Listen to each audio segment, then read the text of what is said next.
Baik pelajar, mari kita masuk subtopik baru pada hari ini iaitu 1.4 perpuluhan positif dan perpuluhan negatif. Okay, sebelum ini kita belajar integer negatif dan integer positif. Lepas tu kita belajar pecahan positif dan pecahan negatif. So untuk hari ini kita belajar perpuluhan pula. Okay, so nombor perpuluhan tu sebenarnya selain daripada positif yang biasa kita tengok, contohnya macam yang ni, 1.4 ni. So, kita tahu ini adalah nombor perpuluhan. Okey, sebenarnya dalam matematik kita ada juga yang nombor perpuluhan yang negatif. Contoh, negatif 1.4. Negatif 100.09. Negatif 0.378. Ini semua adalah nombor perpuluhan, ya. Okey, dan ini adalah yang negatif. Okey, yang positif biasa kita tengok. 1.7, 1000.75 dan seterusnya. Okay, so ini asalkan nombor itu ada titik perpuluhan, so itu kita namakan sebagai nombor perpuluhan. So mari kita tengok standard pembelajaran ini hari ini, iaitu apa yang kita akan dapat selepas pembelajaran hari ini tamat, ya. Okay, so standard pembelajaran hari ini mewakilkan perpuluhan positif dan perpuluhan negatif pada garis nombor. Kita main dengan garis nombor sekali lagi. Sebelum ini kita dah pandai, okay, untuk mewakilkan pecahan dan integer pada garis nombor. Hari ini kita tambah lagi satu, perpuluhan. Kita wakilkan perpuluhan positif dan negatif pada garis nombor. Okay, so perwakilan perpuluhan pada garis nombor adalah sama seperti integer dan pecahan. Okay, perpuluhan positif ialah perpuluhan yang lebih besar daripada sifar, manakala perpuluhan negatif ialah perpuluhan yang kurang daripada sifar. Samalah kita tengok yang bawah ni, garis nombor yang di bawah ni, ya. Yang tengah-tengah adalah kosong. So sebelah kanan dia adalah nombor perpuluhan yang semakin besar nilainya. 0.1, 0.2, 0.3 dan seterusnya. Manakala nombor perpuluhan yang di sebelah kiri kosong, okey, nilai nombornya semakin kecil. Negatif 0.1, negatif 0.2 dan negatif 0.3 dan seterusnya. Okay, so ini saya rasa korang dah sangat jelas. Mari kita tengok contoh 12 dalam buku teks. Rasanya muka surat 20 kalau tidak silap. Wakilkan perpuluhan yang berikut pada garis nombor. Okay, so apabila kita dah dapat tahu, kita kena lukis garis nombor. Sebelum itu kita semak dulu ada berapa nombor perpuluhan yang diberi, ya. Di sini ada 5 nombor perpuluhan yang diberi dan 3 daripada 5 nombor perpuluhan ini adalah yang bersifat negatif. Okey, maksudnya nanti garis nombor yang kita lukis di sebelah kiri sifar kita akan ada 3 nombor perpuluhan yang negatif yang perlu kita label. Okey, lepas tu yang sebelah kanan sifar ada 2, ya. Okey, so sekarang first step kita lukis dulu garis nombor ni. Okey, lepas tu di tengah-tengah kita buat untuk sifar. Agak-agak je lah. Cikgu, mana ni tengah? Agak-agak je pelajar. Okay, katakan sini. Okay, so sini kita boleh label sebagai sifar. Saya guna pen hitam. Okay, dan sebelum kita nak decide. Okay, kalau kita tengok, okay, nombor yang paling kecil untuk nombor positif 0.7 dengan 0.2. Mana satu paling kecil? 0.2. Paling besar 0.7. Maksudnya nombor yang paling besar sekurang-kurangnya nombor yang terakhir kenalah 0.7. Okey, untuk cantikkan saya akan jadikan 1 itu sebagai yang paling kanan, ya. Okay, sebab paling besar tu 0.7 kan. So saya buatkan sampai dia 1. Okey, so di sini kita buat yang ini. 0, lepas tu kita akan mula dengan 0.1, 0.2,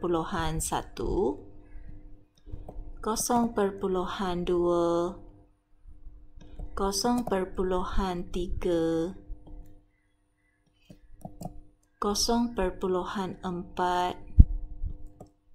0.5, 0.6, 0.7, 0.8, 0.9. Wow, so ngam. Cikgu agak-agak je. 1.0. So untuk cantikkan dia, kita letak dia sampai 1 di sini. So ini adalah 1. Sorry, saya guna pen yang hitam. Untuk jawapan saya guna pen merah ya. Okey, so di sini saya boleh label 0.2 dengan 0.7. Yang saya tahu ini adalah 0.2. Saya letak warna apa? Purple. 0.2 untuk jawapan. 3, 4, 5, 6, 7. Ini 0.7. Okey, saya dah siapkan untuk dua ni. Sekarang saya nak tengok yang nombor yang positif pula. Okey, so sama juga. Saya kena buat sampai sekurang-kurangnya negatif 1/3 ya. 1.3 ya. So, sini kosong. So, selepas sebelah kiri kosong. Negatif 0.1. Negatif 0.2. Negatif 0.3. Masa awak lukis tu, awak kena buat satu-satu ya. Jangan nak kejar masa lepas tu buat cincai. Awak kena buat satu-satu di sini. Negatif 0.4. Negatif 0.5. Negatif 0.6. Negatif 0.7.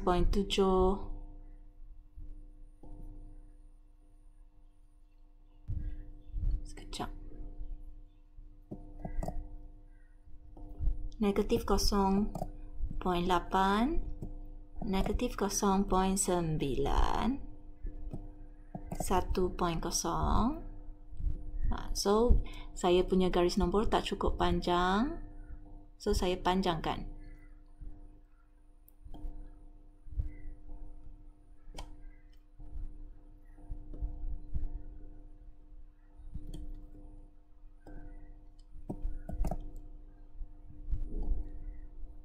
Tadi dah berapa dah?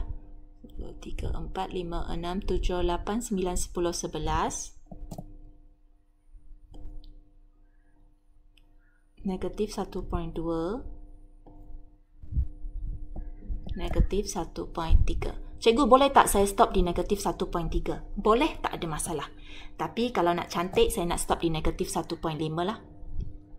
Boleh stop di negatif 1.3 tak ada masalah sebenarnya. Okey, bagi sesiapa nak stop di sebelah kiri ni, dia nak stop pada nombor yang nilainya paling kecil iaitu negatif 1.3, tak ada masalah. Untuk yang di sebelah kanan, kalau dia nak stop di 0.7 yang nombor yang paling besar, tak ada masalah. Okey, tak kisah. Saya buat titik lah. Okey, lepas tu kita tengok yang paling dekat dengan kosong, negatif 0.5 ke negatif 1.3? Negatif 0.5. So, kita cari 1, 2, 3, 4, 5. So, ini negatif 0.5. Negatif 0.6, 7.8. Okey. 9. So, ini negatif 1. Negatif 1.1. Negatif 1.1, negatif 1.2, negatif 1.3. Ini negatif 1.3. So, sekarang saya semak jawapan saya.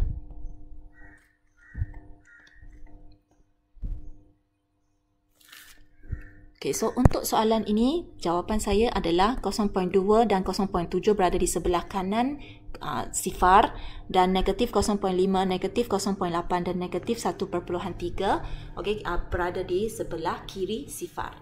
Itu sahaja. Okay, so inilah cara kita lukis garis nombor. Okay, kita mula dengan kosong. Oleh itu, kalau boleh garis nombor itu awak jangan lukis dengan pen sebab nanti mungkin kamu kena padam. Takut nanti tak cukup ruang.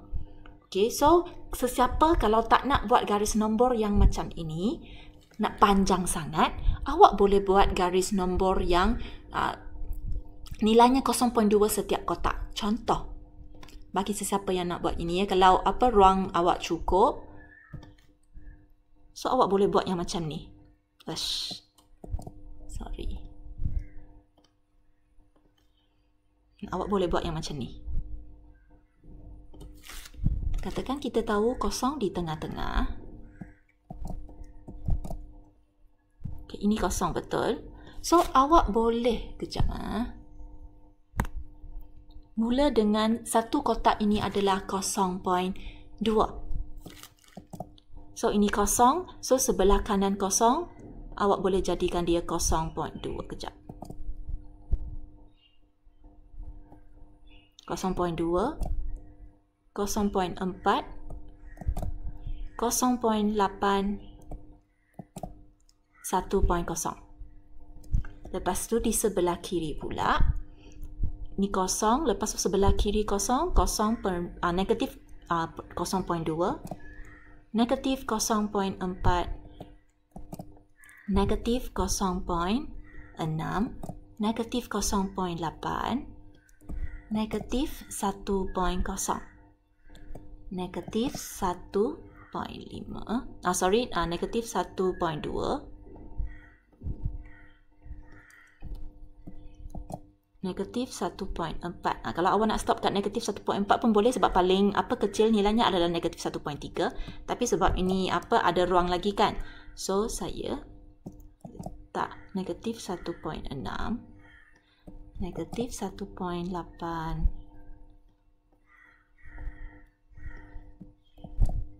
dan negatif 2.0.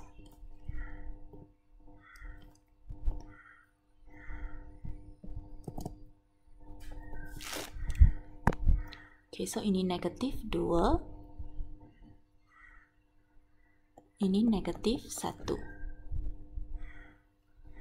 So, ini adalah 1. So, bila awak nak label jawapan, so awak kena berhati-hati. 0.2 berada di sini. Ini 0.2. Untuk 0.7 dia adalah antara 0.6 dengan 0.8. So, awak kena berhati-hati. Ni 0.2, 4, 6. Oh, sorry. Saya kurang satu ni. Minta maaf. Ini baru satu. Okay, dia antara 0.6 dan 0.8. So, ini 0.2, 0.4, 0.6 dan 0.8. So, 0.6 dengan 8 punya tengah-tengah ini adalah 0.7.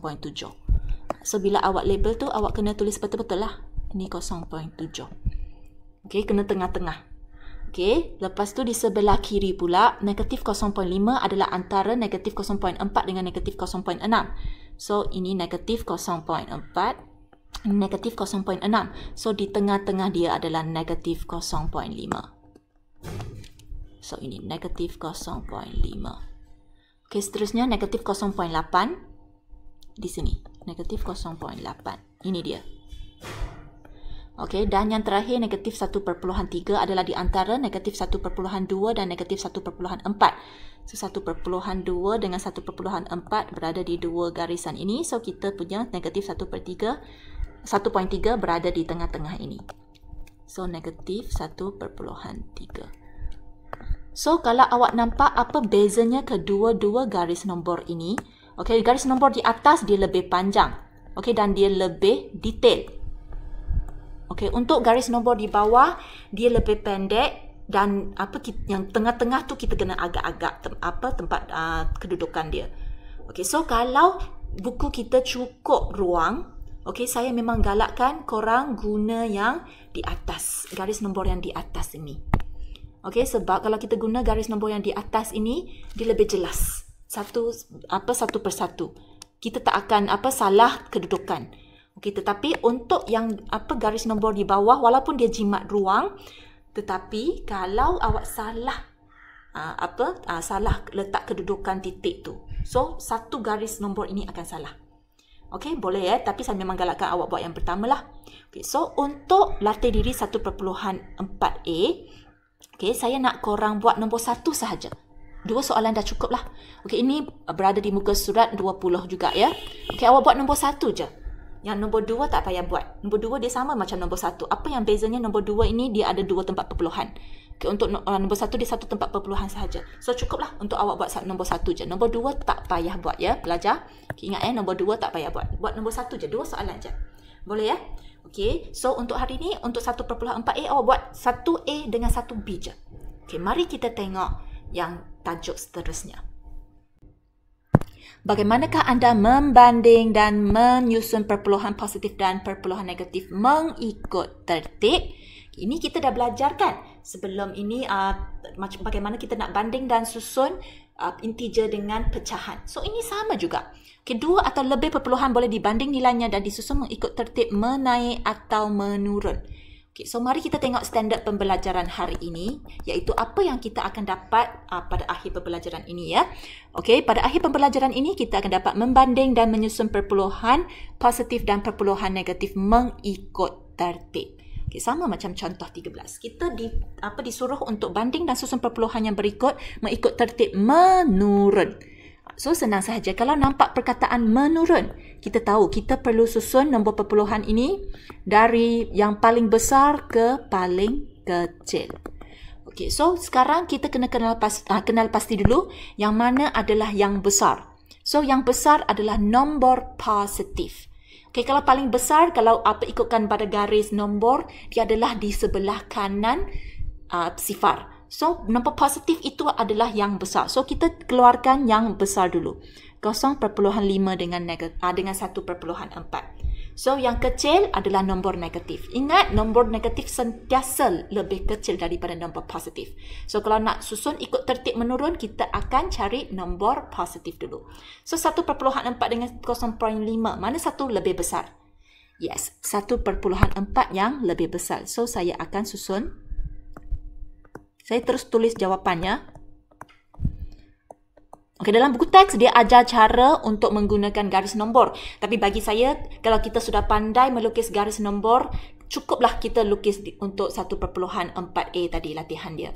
Okey, so untuk yang ini tak payahlah kita lukis garis nombor lagi sebab kita dah mahir. Kita terus tengok dan kita boleh tahu kan. So baik kita terus buat ya. So untuk menurun yang paling besar nombor positif 1.4, nombor positif yang kedua besar 0.5. Okey, seterusnya kita perlu tengok nombor negatif. Kita perlu bandingkan nombor negatif. Okey, so saya guna warna lain. So, nombor negatif kita ada negatif 1.6, negatif 0.3 dan negatif 0.7. Mana satu nombor negatif yang lebih besar? So, ingat balik pada garis nombor negatif yang yang lebih besar, dia akan lebih dekat dengan sifar. So, negatif 0.3 dengan negatif 1.6. Mana satu yang paling dekat dengan sifar? Yes, negatif 0.3. Untuk bagi sesiapa yang rasanya lecehnya nak fikir pula tentang garis nombor, senang sahaja kita guna cara yang macam kita belajar dalam integer. Okey, so kita keluarkan semua nombor perpuluhan yang ada dulu. 0.3 kita ada negatif 1.6 dan negatif 0.7. Kita ada 3 nombor perpuluhan negatif ini ya. So sekarang saya padamkan negatif dulu. Saya tengok mana satu yang paling besar dulu. Okey, yang paling besar 1.6, yang kedua besar 0.7 dan yang ketiga besar 0.3. Tetapi apabila kita tambah semua ini negatif, so kedudukan dia semua akan terbalik. Yang paling besar akan jadi paling kecil. So sekarang saya boleh susun nombor negatif ini secara terbalik lah. Sebab tadi yang merah ini yang merah ini sebenarnya mewakilkan kedudukan bagi nombor positif, nombor perpuluhan yang bersifat positif. Tetapi kalau sekarang dah semua tambah negatif, so kedudukan dia akan terbalik. Yang paling besar akan jadi paling kecil seperti mana tadi yang saya cakap. So sekarang yang paling besar nombor negatif nilainya adalah negatif 0.3, yang kedua besar negatif 0.7 dan yang ketiga negatif 1.6. Okey, so di sini saya dah terus boleh tulis jawapan saya. Sekejap sini tak muat. Saya tulis di bawah ni. 1.4 yang paling besar, lepas tu 0.5, ini nombor positif. Nombor perpuluhan yang positif. Sekarang nombor perpuluhan yang negatif kita tengok yang warna hitam. Okay, so yang pertama adalah negatif 0.3 adalah paling besar di antara yang nombor-nombor perpuluhan negatif ya. Yang kedua besar negatif 0.7 dan yang ketiga besar negatif 1.6. So saya ulang sekali lagi, untuk nombor perpuluhan yang negatif ini, okay, kita boleh ada dua cara untuk buatnya. Okay, sama ada awak boleh bayangkan pada garis nombor perpuluhan negatif mana yang paling dekat dengan sifar, itu adalah nombor perpuluhan negatif yang paling besar nilainya. Okey, ataupun guna cara kedua yang cikgu ajar ini. First, awak susunkan nombor perpuluhan ini dengan tanpa simbol negatifnya. Okey, buat macam biasa. Okey, lepas itu kalau dah semua tambah nombor negatif, awak terbalikkan. Okay, so itu pun itu cara yang kedua. So ada dua cara ni lah. Korang boleh pilih mana-mana satu cara yang lebih sesuai untuk kamu. Okay, so dengan itu saya harap korang boleh menjawab soalan latih diri 1.4b pada muka surat 20 juga. Okay, nombor 1 AB dengan nombor 2 AB. Okay, so senang je. Awak boleh rujuk contoh yang cikgu ajar tadi ya. Okay, mari kita tengok subtopik yang seterusnya.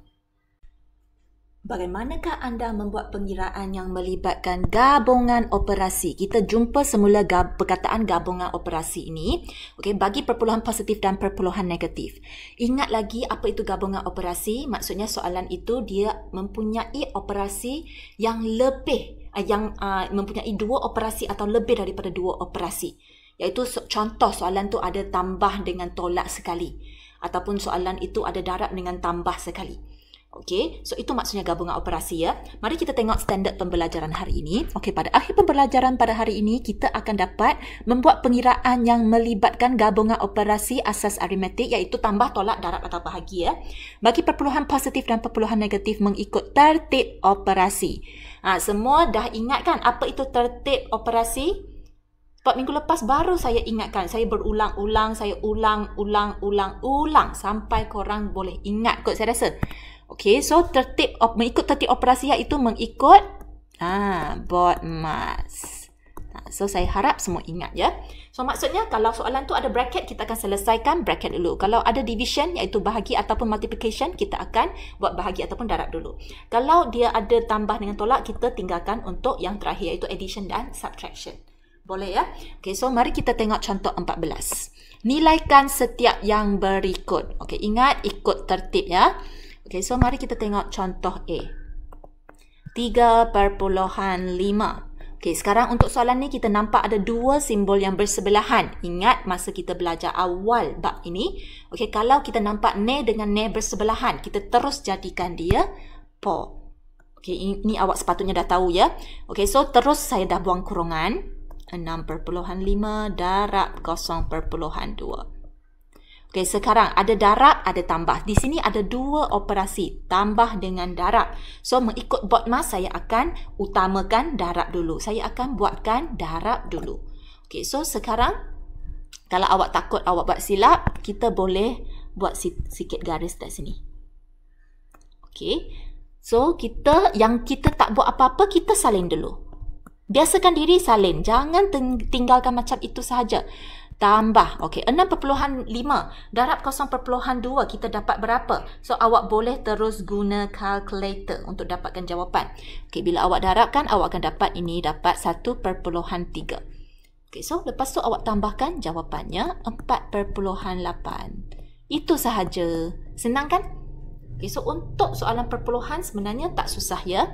Mari kita tengok soalan B. Kita nampak dia ada 7.23 tambah 2.77 bahagi negatif 0.8. Kita nampak ada dua bracket di sini. Okey, bracket yang pertama maksudnya itu yang bracket dalam BODMAS. Dia nak suruh kita selesaikan yang dalam bracket dulu. Okey, akan tetapi untuk bracket yang di bahagian belakang ini, negatif 0.8 ini, apa kegunaan bracket ini? Adakah ini maksudnya ini tolak, operasi tolak? Tidak. Ini bracket adalah maksudnya ini adalah 0.8 ini adalah nombor perpuluhan yang bersifat negatif. Okey, sekali lagi saya ingatkan bukan semua bracket tu dalam tu ada operasi. Untuk bracket yang pertama dia memang ada operasi, okey, iaitu operasi tambah. Okey, manakala untuk bracket yang kedua dia tak ada operasi kat dalam tapi dia hanya bermaksud 0.8 itu adalah bersifat negatif. So awak kena berhati-hati ya. So di sini kita ada dua operasi sahaja iaitu operasi tambah dan operasi bahagi. So untuk soalan B ini kita patut buat yang mana satu dulu? Cikgu, kalau ikutkan BODMAS kita perlu buat bahagi dulu tapi jangan lupa kita ada bracket. Bracket B. B itu BODMAS tu B berada di paling pertama yang kita perlu settlekan, utamakan untuk settle. Okey, so kita akan buat yang tambah dalam kurungan dulu.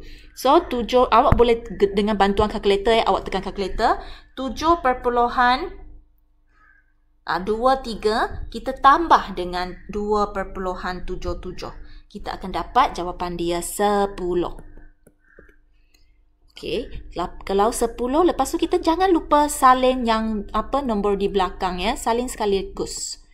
Okey, so 10 bahagi negatif 0.8. Awak terus tekan kalkulator je. So, awak akan dapat negatif 12.5.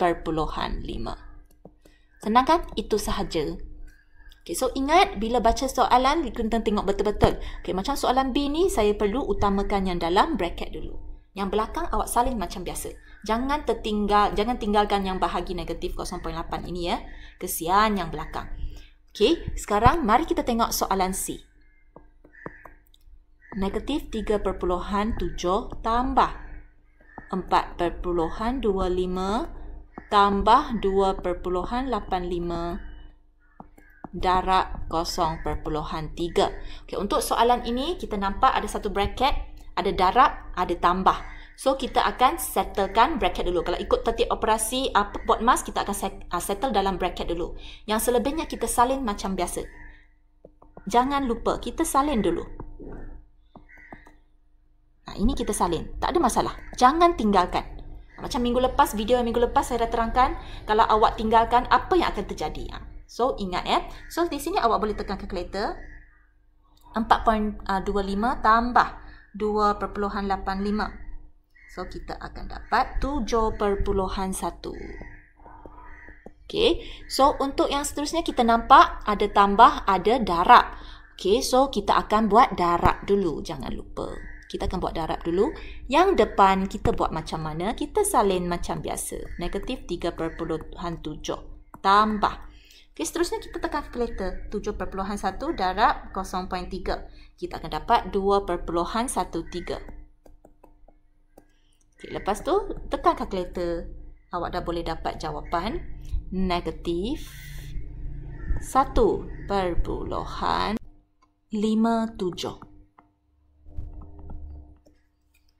Senang kan? Okey, asalkan awak ada ikut tertib operasi seperti mana yang dinyatakan dalam standard pembelajaran, saya boleh garantilah, okey, awak mesti akan dapat jawapan yang betul. Okey, boleh ya. Okey, so saya berharap korang boleh cuba membuat latih diri 1.4C dari buku teks kalau tak silap muka surat 21. Okey, ada 6 soalan di sini. A, B, C, D, E, F. Okey, awak ingat ikut tertib operasi untuk jawabnya. Okey, so untuk A, B, C, D, E ni mungkin saya akan tunjuk satu soalan. Katakan saya tunjuk soalan D lah. Sebab D soalan yang panjang kan. Okey, saya akan buat soalan yang D untuk korang. Lepas tu yang selebihnya korang kena buat sendiri ya. Okey, so sama macam sebelum ini ada 5 soalan yang awak kena buat sendiri. Kalau awak betul 3 daripada 5 soalan ni, maksudnya awak dah boleh menguasai tajuk ini, iaitu menyelesaikan soalan yang melibatkan gabungan operasi bagi nombor perpuluhan negatif dan positif. Okay, mari kita tengok soalan D. 0.36. Okey, kita nampak ada 2 simbol yang bersebelahan di sini. So saya boleh terus jadikan dia sebagai satu dulu ya. Okey, dan kurungan untuk 8.67 ni saya dah boleh buang. So tambah, nenek akan dapat po ya. 8.67 bahagi negatif 0.3 tambah 0.82. Sekali lagi saya ingatkan, tadi kalau ikutkan BODMAS, saya dah hilangkan bracket. Tetapi di sini masih ada bracket. So, jangan risau. Bracket ini bukan maksudnya dalam ini ada operasi yang lain.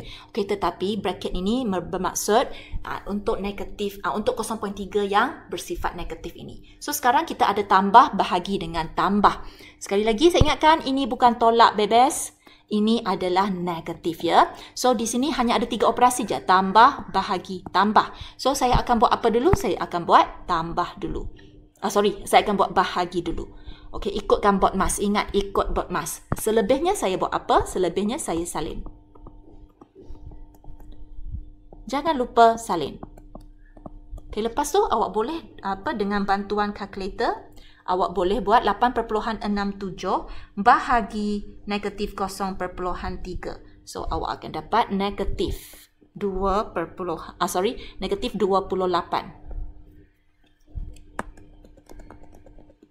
Sekejap ya.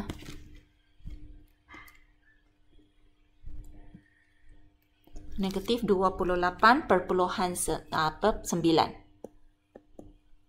Di sini kita nampak ada dua simbol yang bersebelahan. So, apa yang kita buat? Kita boleh buat kurungan. Okey, selepas itu, kita hilangkan kurungan dengan jadikan pone bersebelahan akan jadi ne.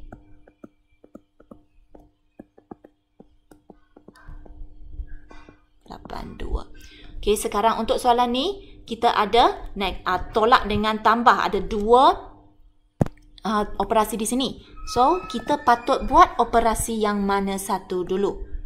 Okey, so ingat kalau ada tolak tambah bersama ataupun darab bahagi bersama, kita akan mula dari kiri. Saya tahu sebenarnya awak tekan kalkulator dah terus boleh dapat jawapan. Okey, tapi saya harap korang kena tahu dulu ya. Sepatutnya kita kena mula dari kiri dulu. Okey, awak tekan kalkulator. Cuba dapatkan jawapan ini. 0.36 tolak 28.9. So, awak akan dapat negatif 28.54. Okey, yang belakang awak salin macam biasa. Lepas tu, 82. Lepas tu, awak tekan kalkulator, awak akan dapat jawapan yang terakhir. So, kita akan dapat negatif 27.72. Itu sahaja. Nampak dia panjang macam susah. Tapi sebenarnya kalau kita ikut tertib operasi, tak akan rasa susah. Okey, dengan bantuan kalkulator sekali ya. Okey, so saya harap korang boleh cuba menjawab. Dan sekarang kita akan pergi kepada subtopik yang terakhir. Bagaimanakah anda menyelesaikan masalah? Okey, di sini kita boleh nampak contoh soalan yang diberi adalah dalam bentuk ayat ya. Okey, sebelum tu kita baca standard pembelajaran pada hari ini dulu, iaitu pada akhir pembelajaran pada hari ini kita akan dapat belajar menyelesaikan masalah yang melibatkan perpuluhan positif dan perpuluhan negatif. Soalan sekarang berbentuk penyelesaian masalah. Dia tak sama macam soalan yang tadi. Dia terus suruh kita buat operasi tambah tolak darab bahagi. Okey, tetapi untuk soalan yang berbentuk penyelesaian masalah, kita sendiri yang kena baca soalan yang panjang ayatnya dan kita yang kena tentukan operasi mana yang sesuai digunakan. Itu maksudnya soalan berbentuk penyelesaian masalah. Mari kita tengok contoh yang dalam buku teks ini. Harga saham bagi sebuah syarikat ialah RM2.05 pada suatu ketika. Harganya melonjak sebanyak 0.32 iaitu 32 sen. Okey, kemudian menyusut sebanyak RM0.28 iaitu 28 sen ya, setiap jam selama 3 jam. Okey, hitung harga akhir saham itu. Okey, di sini ada dua perkataan yang sangat penting, dua keywords iaitu melonjak dengan menyusut. Melonjak maksudnya harga itu bertambah ke berkurangan. Ini yang awak kena tahu. Kalau melonjak kita tahu itu bertambah. So kita akan buat tambah di sini. Kita ada operasi tambah. Okey, dan menyusut sebanyak 28 sen. Kalau menyusut kita maksudnya duit itu harganya akan menurun. So kita perlu ada operasi tolak. Okey, dan setiap jam dia menurun 0.28. Dan selama 3 jam. 1 jam 0.28. So, kalau 3 jam berapa? So, di sini kita wujud operasi darab. Okey, so senang sahaja. Kita dah keluarkan semua maklumat yang ada dalam soalannya. Biasakan diri, jangan rasa leceh. Okey, harga asal saham ataupun harga awal adalah RM2.05. Okey, pada lepas tu dia melonjak, maksudnya dia bertambah 0.32. Kemudian dia menyusut, iaitu dia menurun sebanyak 28 sen sejam selama 3 jam. So 1 jam 28 sen, 3 jam kita darab 3 jam. Okey, so kita nak cari harga akhir saham. So senang sahaja. Harga akhir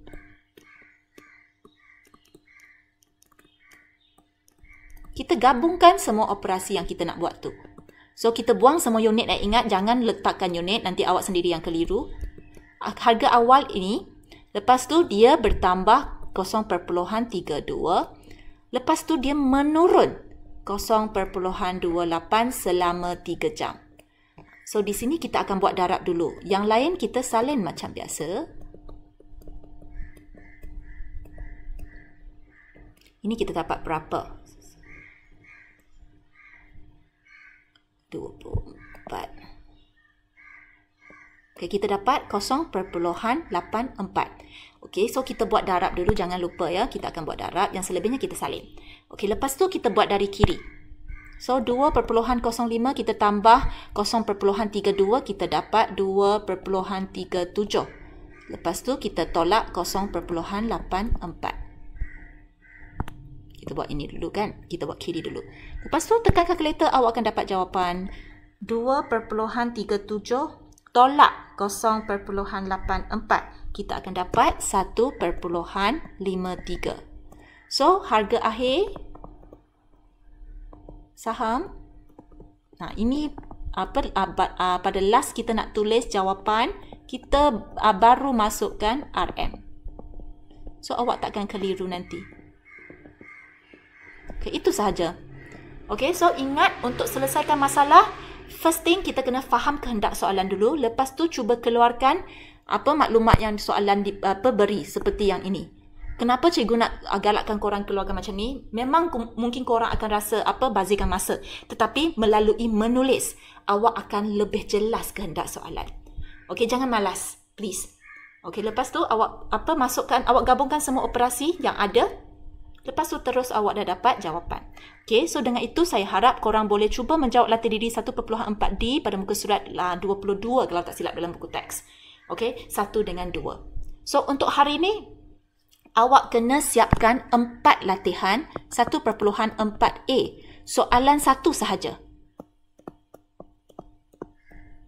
Okay, 1.4B untuk banding dan susun. Tadi nombor 1.4A itu adalah untuk garis nombor ya. Semua tentang nombor perpuluhan ya. Okey, lepas tu ini nombor 1 dan 2. Buat semualah. Okey, lepas tu 1.4C tadi. Nombor 1. Buat semua juga. 1A sampai F. Okey, ada salah satu soalan saya sudah tunjuk ya. So, awak salin je. Soalan lain awak buat sendiri. Dan 1.4D, 2 soalan. Nombor 1 dan 2. So, sebenarnya tak banyak soalan di sini. So, untuk hari ini, awak boleh cuba siapkan. Kalau yang tak faham, awak boleh PM saya. Okey, sebab hari ini, kita ada 1 jam setengah kan. So, jangan bazirkan masa awak. Awak boleh buat sekarang dan juga malam. So, awak boleh juga PM cikgu bila-bila masa. Sebab hari ini, cikgu tidak bertugas SPM. So, saya boleh sentiasa alert pada phone saya. Okey, itu sahaja untuk hari ini. Terima kasih semua. Selamat menjawab.